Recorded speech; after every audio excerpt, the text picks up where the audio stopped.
มือนี่แม็กซิมเฮดแซลมอนดองเด้อันนี้อะไรเนี่ยสวัสดีครับวันนี้ครับนี่ครับผมก็นะทำคลิปนอกบ้านไม่ได้อยู่บ้านมานานแสนนานมีคลิปทำอาหารแล้วทุกวันนี้แน่นอนครับรายการปูนบุจิก EP 3ครับผมมาถึงแล้วครับเร็วกว่าที่คิดครับเนื่องจากว่าทำอะไรไม่ได้แล้วนอกจากทำอาหารปูนบุจิกรัวๆนะครับผมวันนี้ครับเป็นเมนูที่เรียกว่าฮิตและก็ดีเด็ดดวงที่สุดในโลกนั่นคือเมนูแซลมอนดองกุ้งดองซีอิ๊วมือนี่แม็กซิมเฮดแซลมอนดองเด้มันฮิตมากตอนนี้เคยเห็นใช่ไหมเอาสาหร่ายมาข้าวญี่ปุ่นโปะเอาแซลมอนดองโปะโรยด้วยแบบน้ำจิ้มซีฟู้ดหน่อยแล้วก็เจ็บมากนะครับผมทำลายไหลเลยนี่แค่พูดนะเนี่ยอุปกรณ์มีไม่เยอะครับผมมีแค่ตรงหน้าเองมาเลยนะครับน้ำตาลปี๊บเฮ้ยแล้วน้ำตาลปี๊บนะครับผมนิลินซอยซอสคิคุมานนะคิคุแมน แมนจริงเหรอคิคุเมนอันที่4กระเทียม5พริก6ขิงต้นหอมญี่ปุ่นใส่ก็ได้ไม่ใส่ก็ได้เดี๋ยวจะเป็นต้นหอมไทยก็ได้แล้วแต่แน่นอนครับแซลมอนแล้วก็กุ้ง คืออะไรเฮ้ยกูซื้อเอง ขั้นตอนแรกครับเราจะเอาแซลมอนมาหั่นนะครับแน่นอนว่าแซลมอนของเราเนี่ยเป็นแบบว่า human grade ซาซิมิเกรดด้วยมีดอันคมกริบที่ซื้อมาจากลาซาด้า170 บาทนี่เรื่องแกะกล่องล้างแล้วจะดูความคมก็วันนี้แหละครับเฮ้ยนี่ก็คมไม่ใช่เล่นๆนะครับหั่นมาแล้วอุ้ยมีดคมจริงนะเนี่ยอุ้ยเพิ่งรู้มีดคมก็อย่างเงี้ยเนี่ยไม่น่าเชื่อว่าตัวเองเป็นคนหั่นแซลมอนได้ดูหรูหราขนาดนี้จะมีชิ้นเล็กชิ้นบางชิ้นใหญ่ปนกันไปนะครับเนื่องจากว่า texture ของปลาเนี่ยพอมันไม่เท่ากันเนี่ยรสชาติมันจะแบบว่าเหมือนได้กินโอมากาเสะชิ้นเล็กก็จะแบบเข้มข้นพอชิ้นใหญ่อาจจะแบบว่านัวๆจางๆได้กลิ่นของแซลมอนมากขึ้นนะก็ผมเป็นเชฟโทษทียังไงนี่แซลมอนจากไหนอ่ะหมูปลาต้มครับ รู้จักหมูปลาต้มไหมเดี๋ยวนี้คือเวลากินแซลมอนกินอะไรพวกนี้สั่งจากร้านแบบในห้างร้านนู้นนี้มันแพงเขาจะมีปลาของเขามาแล้วขายเองที่บ้านอะไรอย่างเงี้ยแบบมาหั่นแบ่งขายนู่นนี่นั่นเฮ้ยนี่ไงได้กลิ่นก็มาเลยให้ชิ้นหนึ่งจะบอกว่าแมวที่บ้านเนี้ยกินแซลมอนนะแต่แบบนานๆทีเนื่องจากว่าอะไรคือให้กินบ่อยนะแต่กว่ามันจะกินเนี่ยเดี๋ยวดมเดี๋ยวเลียเดี๋ยวนั่นไม่ได้กินน้ำพริกมานี่เอาแต่จานนี้ไม่กินมากินนอกจานเด้ปลาทูสู้เขาลูกกล้องไม่โฟกัสตาปลาทูมึงบูลลี่แมวกูเหรอมาหั่นต่ออุ้ยเกือบแล้วทีนี้ติดขาวใช่ขาวเลือดนิ้วกูเนี่ยก็ตามล่าหาปลาส้มนะครับลองหาดูได้ครับมาอย่างต่อมากูไม่ถ่ายเต้นซะน่ารักเลยมึงไม่ถ่ายไปถ่ายแมวเขาอยากดูแมวกว่าอยู่เลยขอโทษครับอย่างต่อมานะครับเราจะมาแกะกุ้งเอาจริงแกะกุ้งไม่ยากเนี่ยปกติก็แกะอย่างเงี้ยอ๋อไหวปะไม่สวยลูกฮะอย่างนี้คือกุ้งที่ไม่สวยเหรอเส้นนั้นออกมามันนี่ไงโอ้โหเฮ้ยเอาอย่างเงี้ยสวยแค่ก่อนโอ้โหก็ดีนะอันนี้อะไรเนี่ยน้ำดองจะได้เข้าไปข้างในน้ำต้องมึงนี่เริ่มเรียนรู้จากบนอาปทิกนะความผิดพลาดให้ทุกคนโหวตกุ้งแบบมีหัวมีหางอย่าเรียกกุ้งเลยเรียกปลาโลมาเถอะได้กันหนึ่งคือกุ้งแบบว่าพร้อมกินเฮ้ยจะบ้าไปแล้วคือคนเป็นเชฟอ่ะมันทำได้ทุกอย่างมันทำได้ทุกแบบคือทำแบบมีหัวให้ดูก่อนขั้นตอนแรกก็ตัดหัวทิ้งหัวกุ้งคุณจะตัดหัวกูทำไมล่ะตัดหัวกุ้งสิแต่ผมค่อยๆตัดขาออกนี่ตัดขาออกไปอย่างนี้ปุ๊บเห็นไหมนี่แล้วก็เอาเปลือกออกเห็นไหมแล้วเปลือกมันก็ปุ๊บออกมาเลยเห็นไหมหัวหลุดทำไมมันไม่เหมือนกุ้งเลยวะคือมันกุ้งแบบของดีนะแต่กูไม่รู้ว่ากูจะรักษามันไว้ได้ไหม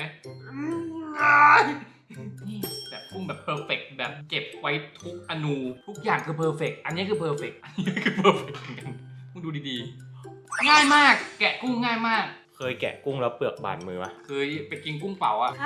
กุ้งใหม่กุ้งเผากุ้งเผามายิ่งเปลือกแบบว่าแข็งแบบตอนแบบเผาเสร็จอะเผาเสร็จแล้วมาแกะบางทีบางกุ้งตัวใหญ่กุ้งแม่น้ำเงี้ยมันจะมีแบบหนามเยอะแล้วก็แกะปุ๊บเหมือนมะม่วงนี่เป็นไงแบบมีหมวกกันน็อกด้วยใครอยากเลิกกินแบบเปิดหมวกก็เปิดได้หรือใครอยากกินแบบปิดก็ได้หลายคนคิดว่าปอกเปลือกยากใช้ปอกเปลือกยากมากเลยปูยากกว่าเยอะจริงๆแกะปูให้มีเนื้อกินยากสุดแต่จริงเปลือกกุ้งข้ามเลยนะอันนี้สาระมีอยู่จริงช่วงรายการใหม่เปลือกกุ้งจริงๆทำให้ผอมกุ้งหางกุ้งมันจะมีเขาเรียกว่าอะไรอะเลย เหมือนโคโรนาเซลล์ของเปลือกกุ้งมันเหมือนโควิดตรงที่แบบมันจะมีหนามรอบๆไอ้น้ำยาลดน้ำหนักที่เรากินกันอ่ะก็คือเอาเปลือกกุ้งเนี้ยไปปั่นบดละเอียดมากที่สุดเล็กที่สุดอ่ะแล้วตรงนั้นอ่ะมันจะมีหนามพอกินเข้าไปเสร็จปุ๊บมันจะไปอนุของเปลือกมันจะไปแบบไปจิ้มพวกแบบสารมันไงสาระไม่อยู่จริงคนเราจะมีสาระก็มีได้แต่เดี๋ยวอันนี้เดี๋ยวขอไปแกะกุ้งก่อนนะรู้สึกว่าถ้าเกิดว่าแกะไปพูดไปคลิปประมาณ5 ชั่วโมงโอเคครับก็หลังจากที่เตรียมกุ้งเรียบร้อยนะครับใช้เวลาประมาณสัก2-3 นาทีนะครับแล้วก็เตรียมแซลมอนเรียบร้อยแล้วคราวนี้เราจะเริ่มทำน้ำดองกันละเริ่มกันเลยเรามาซอยนี้ก่อนแล้วกันนะครับจะได้แบบว่าเรียบร้อยเข้าเนื้อ และสมาธินิดนึงครับไม่งั้นเข้านิ้วเนาะมันจะบางเกินกระเทียมคิดว่าพอแล้วมาพริกต่อพริกเราเด็ดอันนี้ออกหางเราจะเอาแบบความเผ็ดแบบไม่เท่าไหร่10 เม็ดพอเดี๋ยวไปกินแซลมอนแบบเดียวๆอาจจะแบบเริ่มเรียบมีพริกมาแซ่บเลยป่านนี้สักนิดหน่อยแบบประมาณนี้ก็ต้นหอมญี่ปุ่นคนอาจจะไม่รู้นะว่าต้นหอมเนี่ยเวลาต้มเนี่ยเขาจะใช้ตรงก้านกันไม่ใช้ตรงเขาเรียกอะไรใบนะนี่ดูดีมาเรามาต้มกันดีกว่าจริงๆคนทำครัวใหม่นะใครอยากทำครัวให้ไหมนี่ใครอยากทำครัวให้ไหมอยากทำครัวใหม่เนี่ยอยากมีเคาน์เตอร์ตรงนี้มามีตู้เย็นอะไรนี่เปิดแบบแก้วเรียงกันเป็นแบบเดอร์เด้บาริสต้าเนี่ยสนใจครับติดต่อได้ครับ โอเคมาเราเริ่มจากการที่ตั้งไฟอ่อนๆแล้วก็ตวงอันนี้อัตรา1:1นะกับซอยซอสกับน้ำนะครับก็จริงๆไม่อยากตวงเลยตวงก็ดูไม่เท่ใช่ไหมอัตราส่วนนะจะประมาณแบบว่าพอวัดเอาให้มันพอๆกันอะไรอย่างนี้เยอะไปปะไม่อยากกดปัญญาอ่อนจริงๆกู แล้วก็3นะครับมิรินนะครับก็ใส่แบบแบบกลิ่นอายเบาๆ4นะครับเราใส่น้ำตาลปี๊บนะครับประมาณสักจากทรงประมาณสัก2 ช้อนกำลังดีจากทรงก็ประมาณสัก5 4 3 2 5 4 3 2จากทรงก็กูคาดเอาไงจากทรงประมาณ1 ช้อนกำลังดีนะครับประมาณนี้ไม่ต้องหวานมากนะมันแบบว่าไม่ได้ขนาดนั้นอยู่แล้วนี่จริงๆนี่ก็หวานแล้วแหละให้น้ำตาลพอละลายนะไฟไม่ต้องร้อนมากเพราะว่าเดี๋ยวมันเดือดไปแล้วเดี๋ยวมันจะไม่อร่อยหลังจากนั้นครับเราจะใส่ทุกอย่างลงไปนะครับแบบว่าเทียมใส่พริกใส่เนี่ยต้นหอมเนี่ยเราทำซุปยาจีนมาแล้วยาจีนเลยจากอันนี้ที่ได้กลิ่นมามีความรู้สึกว่าเปิดร้านได้พ่อต้องภูมิใจพ่อเป็นเชฟแล้วลูกได้ทำได้ขนาดนี้พ่อต้องภูมิใจดูดีก็รอไปประมาณครึ่งชั่วโมงนะครับถึงเวลาอันสมควรแล้วที่เราจะเอาน้ำดองตรงนี้มาใส่ในตรงนี้เริ่มกันเลยดีกว่านะครับก็นะกุ้งโอ้เยอะมากเลยพวกเราต้องกินกุ้งเยอะขนาดนี้เลยเหรอเนี่ยฮะกระเทียมพริกมีหมดเอาแบบว่าท่วมๆไปเลยจะได้แบบว่าเดือดเจ้มจนต่อไปเรามาแซลมอนเราต้องจัดเรียงนิดนึงเนื่องจากว่าเราใช้เนื้อที่ตรงนั้นค่อนข้างเยอะนะ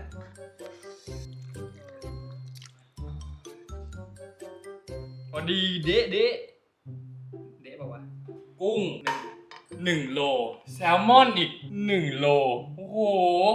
หลังจากนั้นเราก็จะปิดฝาแล้วก็เข้าตู้เย็นไว้แล้วก็แซลมอนอีก1 อันเราทิ้งไว้นี้1 วันนะครับผมแล้วก็เดี๋ยวพรุ่งนี้มาเจอกันว่ารสชาติมันจะขยี้หัวนมกันยังไงแล้วพรุ่งนี้ครับนี่นะครับก็เสร็จเรียบร้อยแล้วนะครับผมนี่กุ้งดองจัดจานก่อนได้จริงดูดีอยู่เนี่ยแล้วก็จะใส่ตะเกียมลงไปนะฮะเฮ้ยเห็นมันใกล้ๆกันต่อไปแซลมอนทีเลย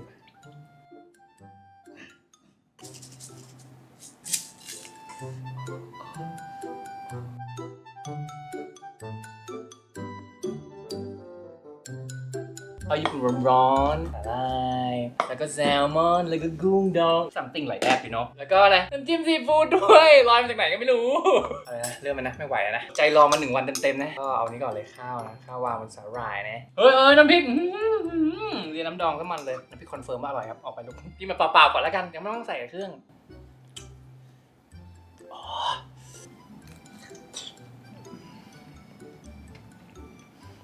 รู้สึกมันยังไม่เข้าเนื้อเลยมีรสชาติเบาๆอยู่ข้างนอกตอนแรกคิดว่าจะเค็มนะเพราะว่าเมื่อวานได้กลิ่นเค็มมากแต่วันนี้รู้สึกไม่เค็มอย่างที่คิดแต่ว่าเป็นเ ผ็ดน้อยไปหน่อยรสจางไปหน่อยก็ใส่พริกกว่านี้น่าจะอร่อยเอาจริงๆต้องมีกระเทียมดองใส่น้ำกระเทียมดองน่าจะหอมกว่านี้เดี๋ยวลองกินพร้อมข้าวสาหร่ายโอ้โหมันก็ใหญ่เหลือเกินแล้วก็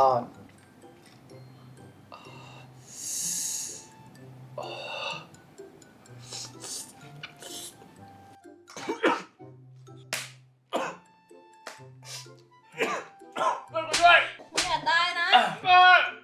ร้องไห้แล้วเนี่ย ติดปูขึ้นจมูกอยู่ในจมูก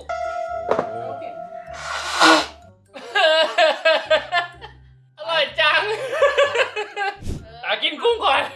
เมื่อกี้พักโฆษณาไปแล้วสักครู่ไม่เคยกินกุ้งพร้อมหัวมาก่อนนะแบบว่าเอาหัวออกดีกว่าไหมออกนะออกนะเอาจริง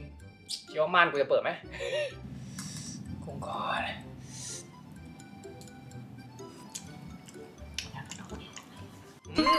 กุ้งเคยนะกุ้งก่อนอร่อยอันนี้กินกุ้งพร้อมข้าวก่อนนี่คือสูตรมันนะใช้สาหร่ายใช้ข้าวกุ้งแหวแซ่บคราวนี้จะไม่มีสูตรละไม่สูตรแล้วกินมาสูตรแรงไปหน่อยเข้าคอก็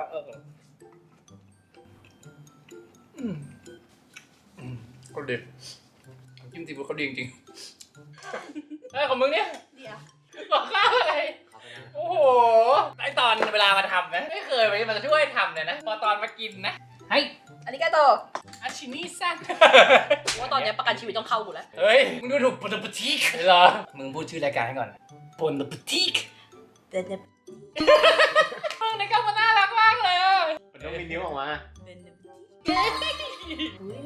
ดูเอนจอยนะ สาระ2 แผ่นนะ มึงนี่ดูเป็นตัวเองมากเลยนะ 2 แผ่นข้าวด้วยข้าวขอยืมช้อนเลยนะ ได้จอนนี้ไม่ได้ใช้ซอสเอาซีฟู้ดไปข้างในสูตรจะได้ไม่กระแทกจมูกโอ้มีการบี้ด้วยเหรอ แล้วก็ตัก แล้วก็ตักแซลมอนด้วยขอเทียมด้วย กระเทียมด้วยเหรอเอางี้ไหมเอาช่วงนี้ไปก่อนเดี๋ยวกูมา ไปไหน กินในกล้องเห็นกินเลย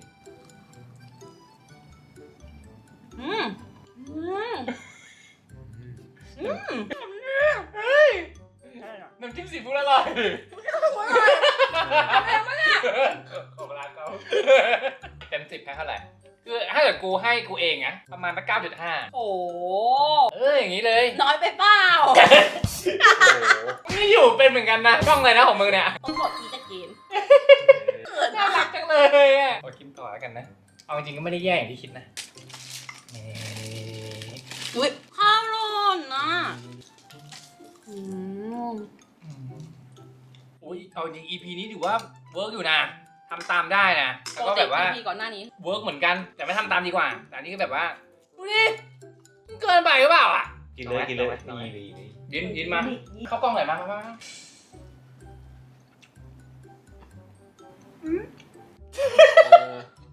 แอคชั่นมันเหมือนเอ่ยเลยอ่ะที่มันจะแย่กว่านี้ทำไมทุกคนเข้ามาในรายการคุณเมื่อกี้มันจะแย่กว่านี้ปะ มันก็ไม่แย่นะ แต่ อร่อยดูเลยว่าทั้งหมดมันก็ไม่ได้แย่นะ แต่มันก็ไม่ได้ดี แต่ความกินก็อร่อยดี มื้อหน้าทำอะไรอะแม็ก ขอดีอ่ะ สปาเกตตี้คาโบนาร่าได้ป่ะขอคาโบนาร่าไข่กุ้งได้ป่ะแบบครีมซอสเยอะๆได้ป่ะ ไปติดตามในโอโมอีเกนมีแน่นอนแต่ไม่ทำไม่กินอย่างเดียว ไม่ท ก็สำหรับ EP นี้นะครับบนนัมเบอร์จี้ EP 3นะครับผมเมนูดองแซลมอนดองนะกุ้งดองนะปลาเกาหลีเอาจริงก็ไม่ได้แย่อย่างที่คิดก็ดีอยู่นะแล้วก็เตรียมจิ้มซีฟู้ดดีๆไว้ทุกอย่างจะช่วยคุณได้ทำตามได้จริงๆทำตามได้ใครชอบคลิปนี้ครับฝากกดไลค์กดแชร์กด subscribe กับคลิปนี้ด้วยนะครับผมเจอกันใหม่คลิปต่อไปครับสวัสดีสวัสดีครับ ำเติมข้าวด้วย แหมพอตัดคลิปปุ๊บมึงเติมข้าวเลยนะ มึงเป็นตัวเองแล้วเอ่ยมา พี่เอ๋ยกินอร่อยมาก มึงดีมากเลยอ่ะ มันก็อร่อยนะมึง